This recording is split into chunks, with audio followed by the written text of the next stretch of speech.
Okay. Well, we'll direct our next question first to Paul LePage. And the question is, it appears Governor Baldacci will end his term in office without raising broad-based taxes, though his tenure was marked with fee increases and other smaller levies. Do you pledge to follow his example and not raise broad-based taxes in your term as governor?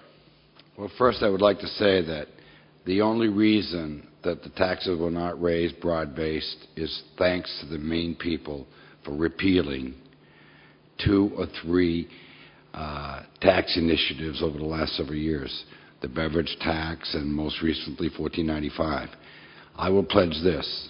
I will not raise taxes or fees. In fact, I believe in the next biennium, in order to get the economy going, we need to take a hard look at some of the fees that we have on the books.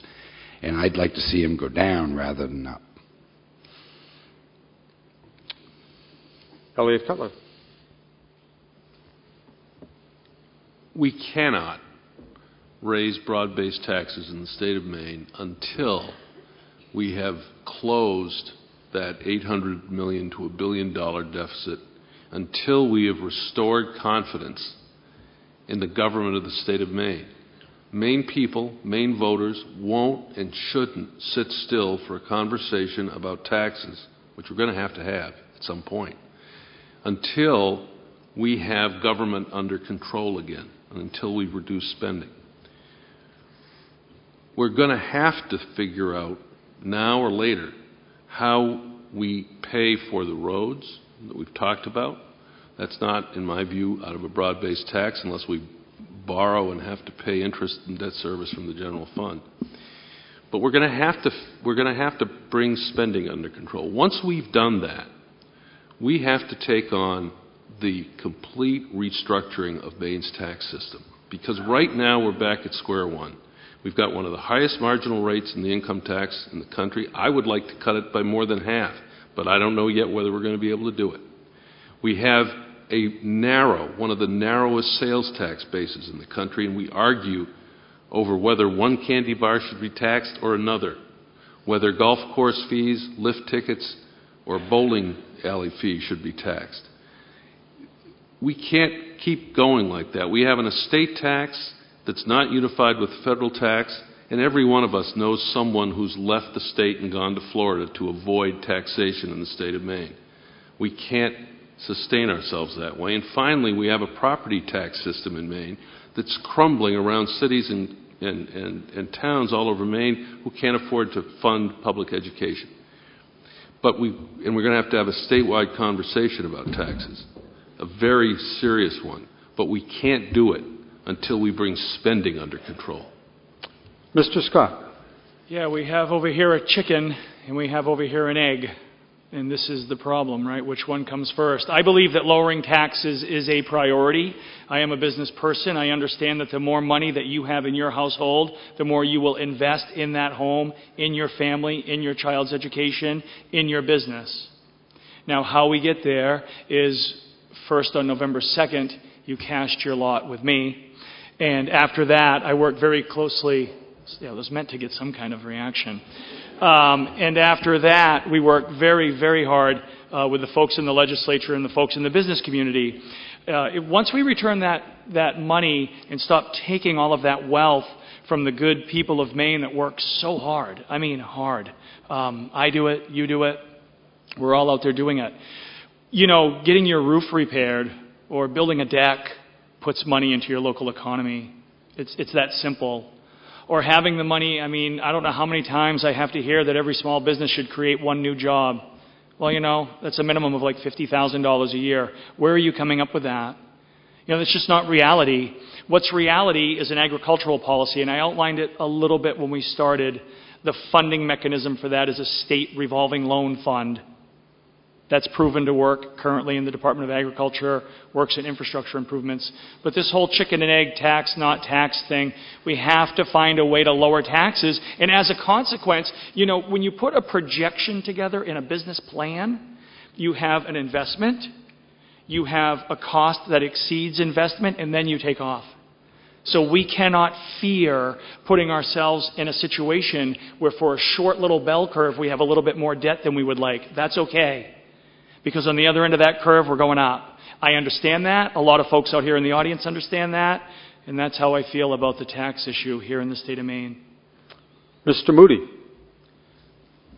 Well, the state of Maine has created 56 new private sector jobs over the last decade. Our small business down at Gorham has created more than that itself in the last 10 years. So we've been pretty productive in the job front. I think really there's two ways that we're going to get out of this, situation that we're in. We've got to reinvigorate the business community and grow our tax revenue. It's no different than running a business. You grow your sales and reduce your overhead, and that lies your bottom line right there. It's the same principle that applies. So we've got to reinvigorate and re-inspire the entrepreneurial spirit in the state, and also bolster our business community by changing the tax and regulatory environment. Show them that we mean business. And the second component is to lower the size and scope of state government. And I've got a concept that's, we've got profit sharing in our company so that everybody gets rewarded, by the company's success. We're going to implement something like that in state government. Think about the budget process. If you don't spend it, you don't get it back next year. Right? Your local community, the state. That's the way it works, unfortunately. If you give incentives to the state co-workers, they know where the savings are. They do their jobs every day. That changes the paradigm right there. Now all of a sudden, they got a vested interest in creating collaboration to implement new systems. Take away that resistance to change. Now there's an incentive to do it. I'm going to get something from it. So if they could save $10 million within their department and they get a check of $400 or $500 a quarter, guess what? That changes the dynamics. And compensation drives behavior, just like merit pay for education. It's the same principle. We've proven these things in the private sector. They work. And they will work in the public sector. We got to have courage enough and have trust and faith enough in our state co-workers to say, we're going to challenge you to become the best that you can be. No more of this mediocrity by across-the-board pay raises. So everybody can aspire to be the best they can be. Thanks. Senator Mitchell. Thank you very much. I do not believe Maine people can afford an increase in taxes until this economy turns around. If even then, we really need to lower our income tax rate. We fought very hard to do that, but you have to pay for things. We have to have a very honest discussion with Maine people. Things that we want from government cost money. What do we not want? And we can have an honest discussion about that and eliminate things that we don't want. For example, we believe strongly in giving a good education to our kids.